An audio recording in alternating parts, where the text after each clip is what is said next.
다시 일어서게 하는 힘, 예레미야 20장 7절로 11절 본문으로 말씀 증가합니다. 한 주간 새벽 기도하면서 하나님께서 주신 깨달음이 저번 주에 데살로니가전서 5장 16절로 22절 말씀을 함께 나누면서 성령을 소멸치 말며 라는 말씀을 여러분과 함께 나눴습니다. 원죄로 말미암아 타락한 존재이기에 우리는 깨진 그릇과 같다. 그래서 완전하지 못하기 때문에 어떤 그릇에 물을 보면 계속 조금씩 새고, 어떤 사람은 금방 새고, 어떤 사람은 천천히 새지만은 가만히 있어도 새고, 노력하지 않아도 새고, 애쓰지 않아도 그냥 가만히 있으면 줄줄줄 새는 게 우리다. 이런 얘기를 서로 나눴습니다. 은혜도 새고, 말씀도 새고, 하나님의 축복도 새고, 성령을 소멸해 버리는 그런 상황들. 한 주간 나를 소중히 여기며 오늘을 살자 하며 항상 기뻐하고 쉬지 말고 기도하고 범사에 감사하고 사셨나요? 오늘 일을 내일 일로 미루지 않는 자세로 성령을 소멸치 말고 예언을 멸시치 말고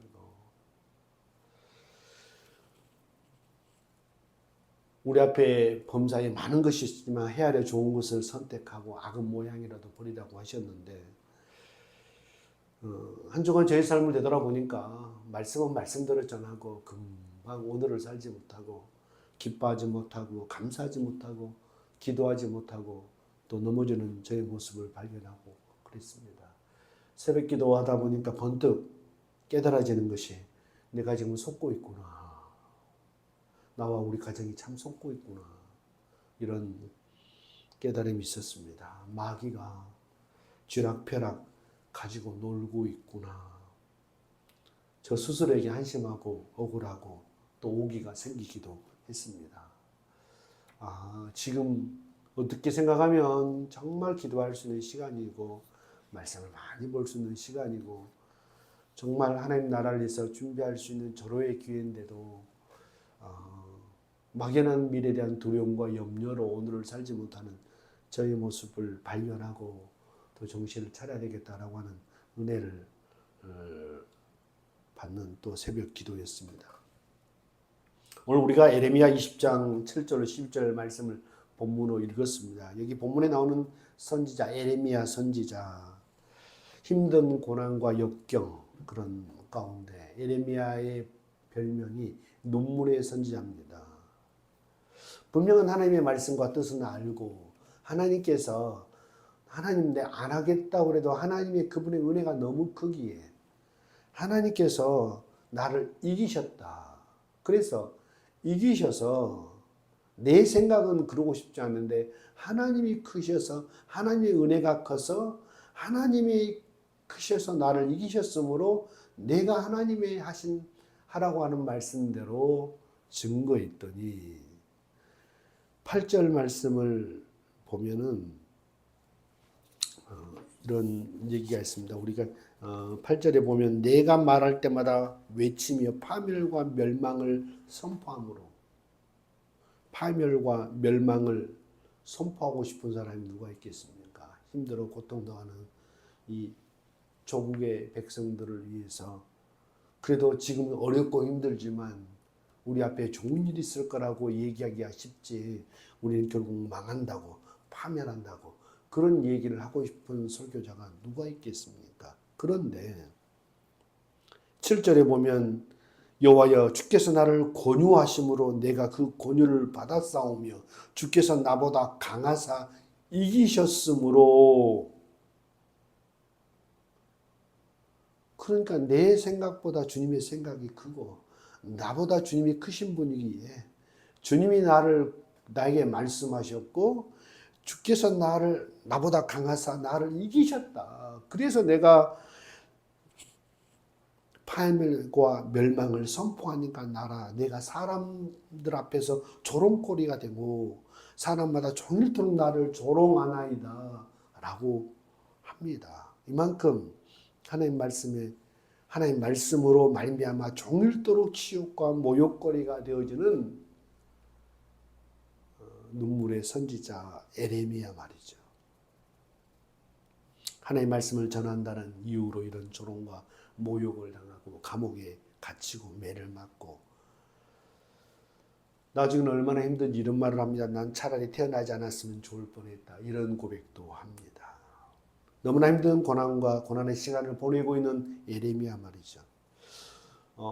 예레미야만큼은 아니더라도 우리의 삶 가운데 이런 어려운 일을 당하는 사람이 있을 수 있어요.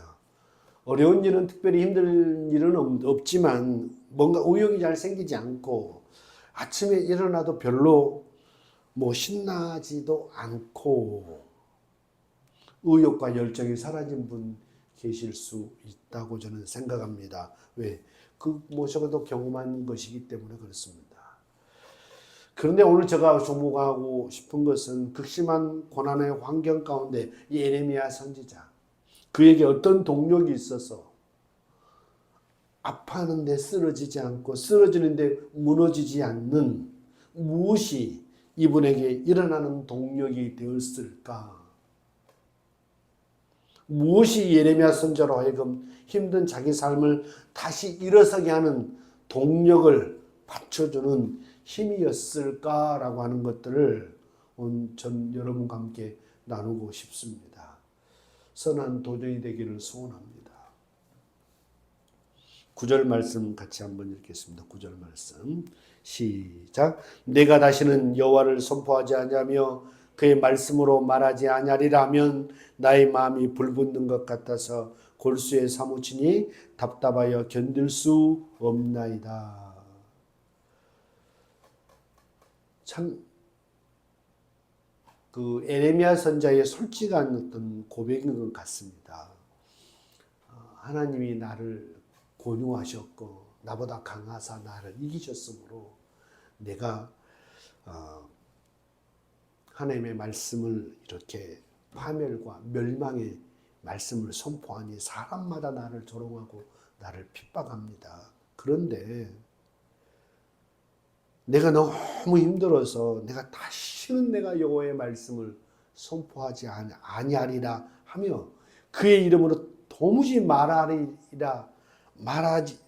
아니하리라고 마음에 막 먹으면 여기서 이제 빠진 그 구절이 있는데 나의 마음이 불붙는 것 같아서 여기에서 뭐가 마음에 불붙는 것 같아서 뭐가가 빠져 있어요. 제가 현재 세번역 성경을 보니까 이제는 주님을 말하지 않겠다. 다시는 주님의 이름으로 외치지 않겠다고 결심하여 보지만 여기 보니까 주님의 말씀이라는 부분이 빠져 있어요.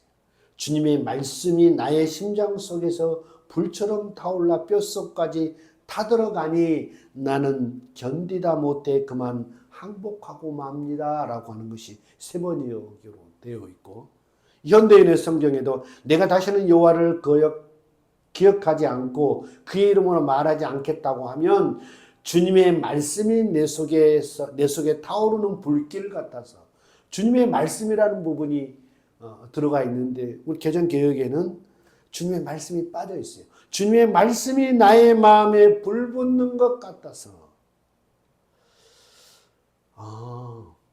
그를 다시 계속 이렇게 눈물을 흘리면서 상황은 전혀 달라진 것이 없고 사람들의 모진 고난과 핍박과 매맞음이 있음에도 불구하고 계속 그 일을 계속할 수 있었던 것은 달라진 상황이 아니었다. 그 마음에 나는 다시는 그 일을 하지 않겠다. 다시는 주님의 이름으로 주의 말씀을 전하지 않고 주의 이름을 전하지 않겠다고 내 마음에 그런 마음을 먹으면 하나님의 말씀이 내 마음에 불붙는 것 같아서 마치 심장이 타들어가고 골수에 사무치는 것 같은 그런 상황들, 그런 상황이 있어요. 내가 답답하여 견딜 수가 없다 이런 표현을 합니다. 여러분 마음에 불붙는 그 무언가가 무엇입니까? 무엇이 여러분으로 하여금 견딜 수 없는 마음에 불붙는 것 같은 골수에 사무치는 것 같은 것이 무엇입니까? 새벽에 말씀을 듣는데 잠언 3장 5절로 6절 너는 마음을 다하여 여호와를 신뢰하고 내 명철을 의지하지 말라. 너는 범사에 그를 인정하라. 그냥 내 길을 지도하시리라. 마음을 다하여 여호와를 신뢰하고 내 명철을 의지하지 말라. 연약한 내 머리, 내 잔머리, 내 꾀 의지하지 말라는 말씀이 새롭게 들려왔습니다. 참 마음이 중요하구나. 마음과 생각이 참 중요하구나. 잠언 4장 23절 무릇 지킬 만한 것보다 내 마음을 지키라. 생명의 근원이 이에서 남이니라. 마음과 생각 정말 지키는 게 중요하고 마음을 다하고 마음을 다해 여호와를 신뢰하고 그 마음과 생각으로 내 명철을 의지하지 말라. 이 마음 관리가 정말 내 생각 관리가 중요한데 그러면 이 마음과 생각을 내가 어떻게 내 마음대로 할 수 있느냐. 우리는 내 의지가 마음을 고쳐먹겠다. 생각을 달리 해야지. 내가 의지를 갖고 결단하면 될 일 같지만 성경 말씀은 하나님의 말씀은 그랬어요. 하나님의 말씀은 살아있고 운동력이 있어 자의 어떤 날쌘 것보다 예리하여 우리의 영과 혼과 관절과 골수를 찔러 쪼개기까지 하며 내 마음과 생각과 뜻을 감찰하신다고 그랬거든요. 세번역 성경에 보면은 마음에 품은 생각과 의도를 밝혀냅니다. 이렇게 표현했습니다. 그러니까 하나님 에레미야 표현으로 얘기하면 이 절망적인 상황에서 하나님은 나보다 크신 분이고 나보다 강한 분이고 나는 항상 당신은 나를 복종케 하시는 분입니다. 그리고 그 말씀이 항상 내 마음에 불을 붙여 주십니다.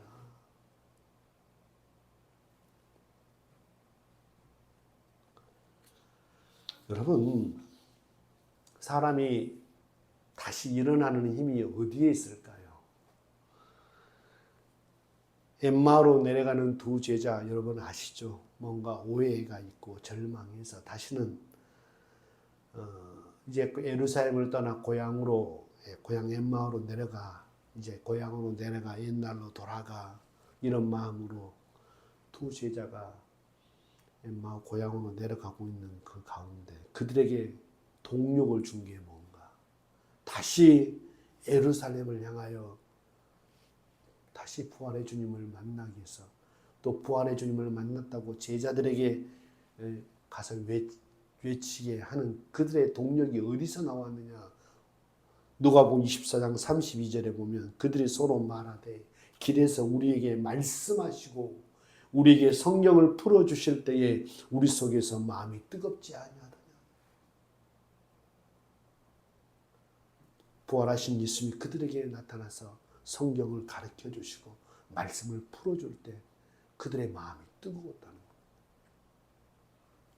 아무리 교회 생활을 오래 해도 이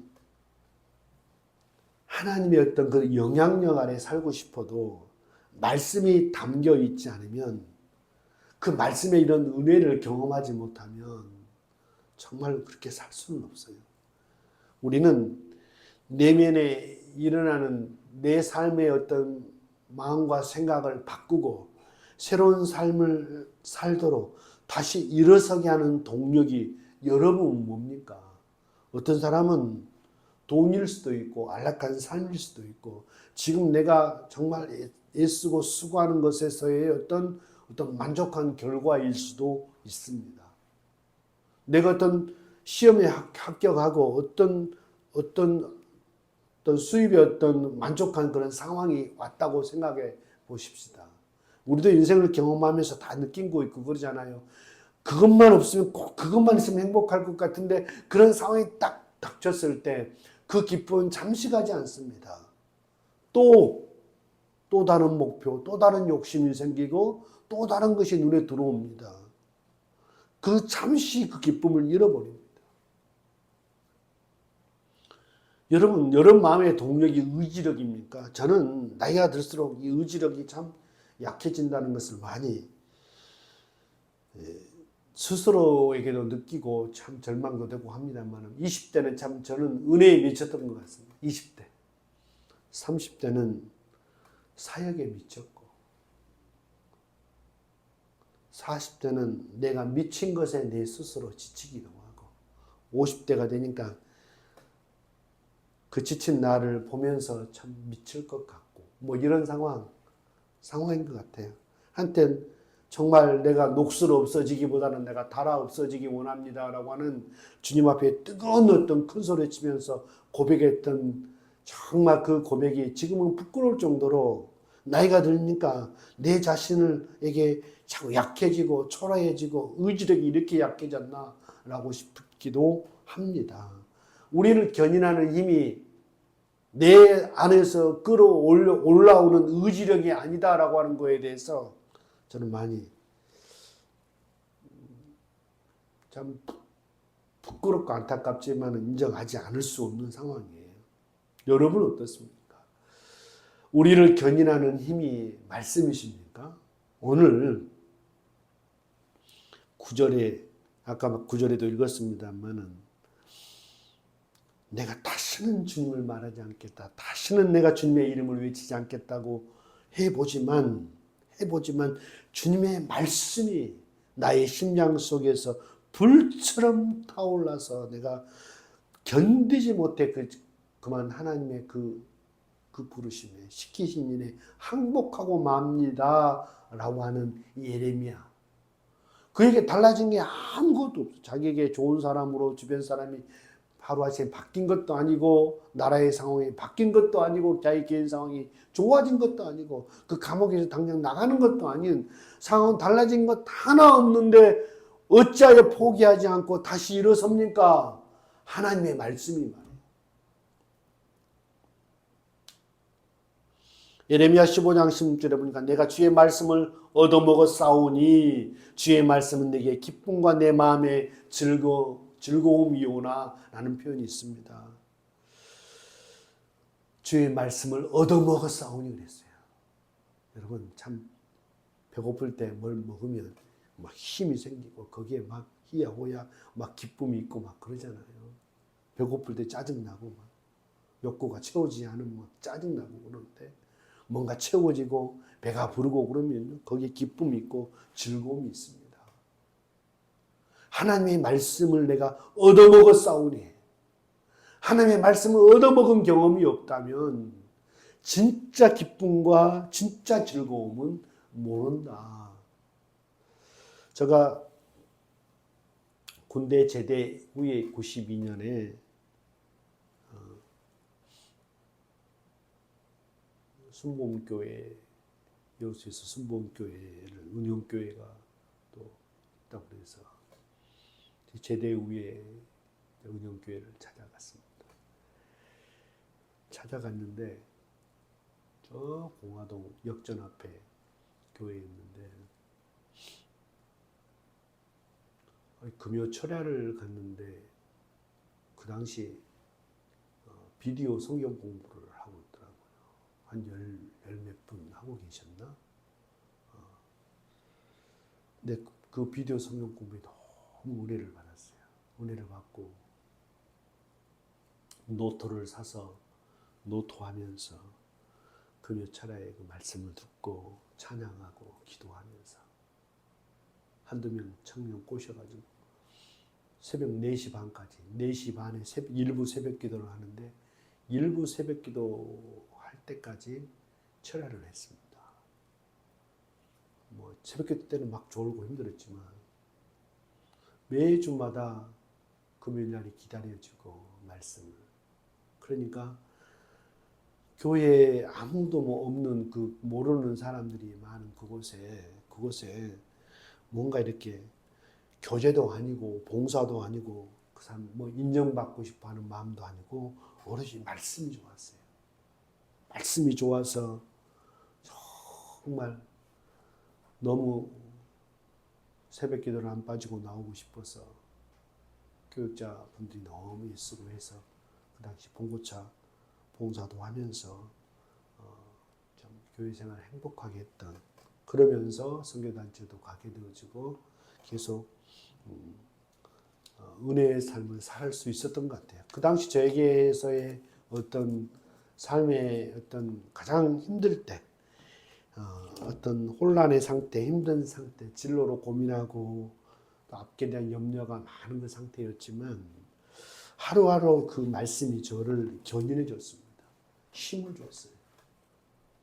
뭐 이러저런 부정적인 문제로 인하여 시험 들고 사람들에게 인정받지 못해서 여러 가지로 이렇게 마음 빼앗길 수 있을 수 있었지만 하나님의 말씀이 저를 붙들어줘서 계속 교회 생활하면서 하나님께서 그 다음으로 계속 이끄신 은혜를 경험할 수 있었던 것 같습니다. 한 주간 나로 다시 일어서게 하는 새 힘, 나로 다시 일어서게 하는 새 힘이 뭐겠나? 하나님의 말씀이지 않냐. 새벽 기도에 시편 23편을 암송하면서 막 기도합니다. 기도할 때 내 마음으로 기도하고 영으로 방언으로 기도하고 하지만 하나님의 말씀을 선포하면서 내가 사망의 음침한 골짜기를 다닐지라도 해를 두려워하지 않을 것을 주께서 나와 함께 하십니다. 주의 지팡이와 막대기가 나를 안위하시나이다 라고 하면서 이 사망의 음침한 골짜기 가운데도 주님 나와 함께 해주십시오. 주의 막대기 지팡이로 나를 이끌어 주십시오. 그러면서 주께서 내 원수의 목전에서 상을 베풀어 주시고 내게 상을 베풀어 주시고 기름으로 내 머리에 바르셔서 내 잔이 넘치나이다. 하나님 아버지, 상황 가운데 하나님께서 반드시 원수의 목전에서 보란듯이 나를 조롱하고 보란듯이 나를 쥐락펴락하게 해서 주일날 예배를 드리고 하루도 못 가서 넘어지게 만들고 주어진 상황에 코박고 염려하게 만들고 항상 기뻐하지 못하고 쉬지 말고 기도하지 못하게 만들고 감사하지 못하게 만들고 넘어지게 만드는 항상 성령을 소멸케 하고 후회만 막심한 그런 삶을 살게 하는 이 원수의 목전에서 내게 상을 베풀어 주십시오라고 하면서 말씀 붙들고 기도합니다. 기도하면 내 생각으로 이것 달라고 저것 달라고 기도할 때보다 말씀 선포로 기도할 때면 내 마음에 막 영혼에 힘이 막 생기더라고요. 제가 경험을 해봤습니다. 여러분 인생 가운데도 오늘 여러분 한 주간도 그렇구나. 너는 마음을 다하여 내 하나님 여호와를 의지하라. 내 명철을 의지하지 말라. 하나님의 말씀이 우리의 영혼을 소생케 하신 줄로 믿습니다. 하나님의 말씀이 들려질 때 그들의 마음이 뜨거워졌고 다시 일어설 수 있었던 제자들 말이에요.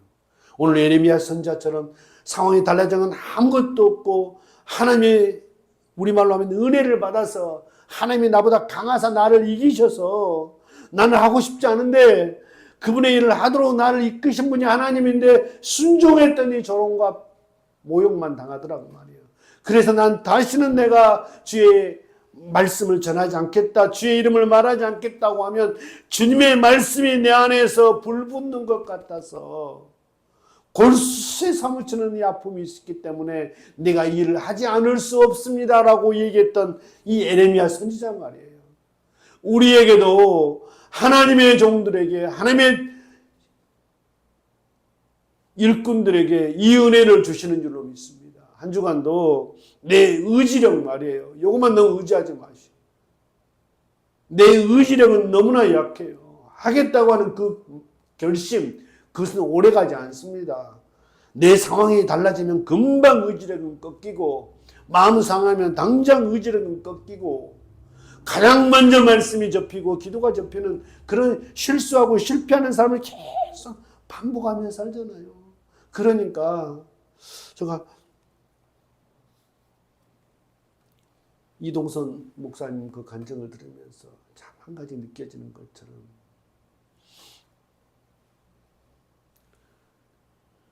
이분은 아무리 힘들고 어려워도 하던 일을 계속하는 그런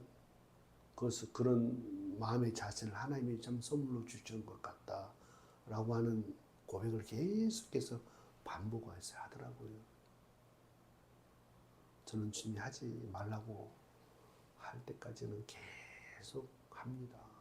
계속 했더니 내 생각, 나는 전혀 생각지도 못하는데 하나님께서 하나님의 사이즈로 당신을 올리시더라라는 고백을 계속 하시더라고.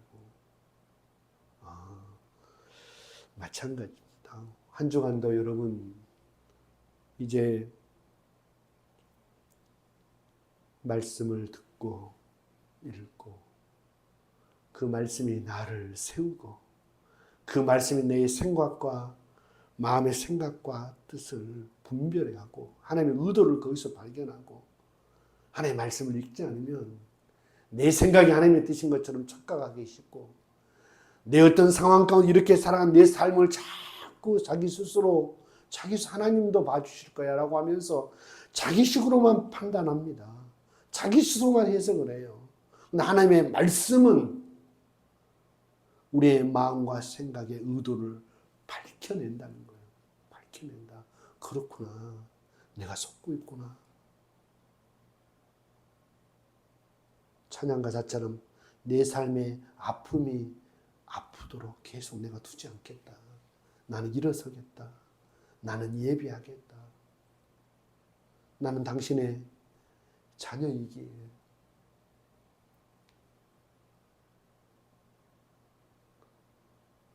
하나님의 약속의 말씀 붙들고 다시 일어서겠다. 나를 다시 일어서게 하는 것은 하나님의 약속의 말씀이다. 내 삶에 내가 받은 아픔도 아니고 내 의지력도 아니고 내게 약속하신 그 말씀 붙들고 그 말씀이 나를 다시 일어서게 하는 힘인 줄로 믿습니다.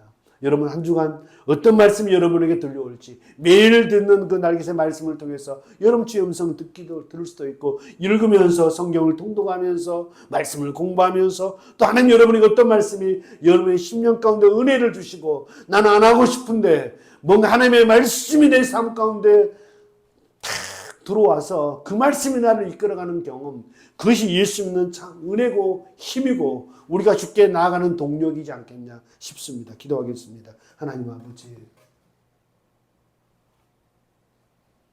힘든 상황에도 다시 일어날 수 있는 동력이 말씀이다라고 하는 얘기를 들었습니다.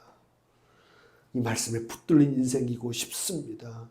다시 한번 이 말씀이 사모함이 회복되어지는 우리 인생 되도록 축복해 주옵소서. 어떻게 하면 정말 살아갈 수 있는 그런 바쁜 시간이 아니기에 더 주님과 가까워질 수 있고 더 주님의 말씀을 많이 접할 수 있는 기회임에도 불구하고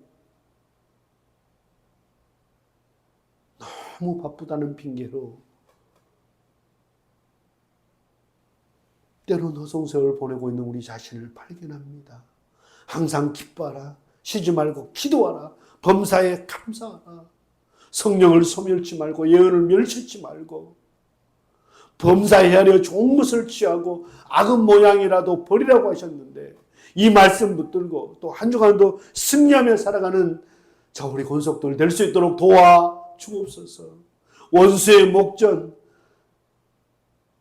우리를 조롱하고 있고 우리를 비웃고 있고 매일 아픔에 붙잡혀서 넘어지고 자빠지고 서로 고통 주고 아파하고 미워하고 그래서 우리의 사명과 소명을 다 잃어버리고 크게 쥐락펴락 놀아나고 있는 우리의 모습, 그 원수의 목전에서 이제 하나님 말씀으로 우리의 영혼을 소식시켜 주시고 속지 아니하고 능히 이 상황을 뛰어넘을 수 있는 믿음 허락하여 주옵소서. 남은 한 우리 또 한 주간도 하나님 우리가 해야 될 일이 너무 많습니다. 그러나 그 모든 동력이 나의 의지력이 아니라 사람의 위로와 격려와 어떤 그런 것들을 뛰어넘어서 하나님의 말씀이 동력이 되어져서 능히 말씀 붙들고 기도해서 성령으로 충만해서 한 주간도 넉넉히 살아가는 저 우리 권속들 다 될 수 있도록 은혜 허락하여 주옵소서. 이제는 우리 구주 예수 그리스도의 은혜와 하나님 아버지의 만극하신 사랑하심과 성령님의 감동 감화 내주 충만하신 은혜가 오늘 말씀을 듣고 다시 일어서게 하는 님이 말씀임을 깨닫고 말씀의 능력으로 한 주간 넉넉히 승리하여 기뻐하고 감사하며 기도하며 승리하리라. 마음이 결심하고 돌아가는 사랑 권속들 머리 위에, 그들의 가정의 몸된 교회 위에 이제로부터 영원토록 함께 계실지어다. 아멘.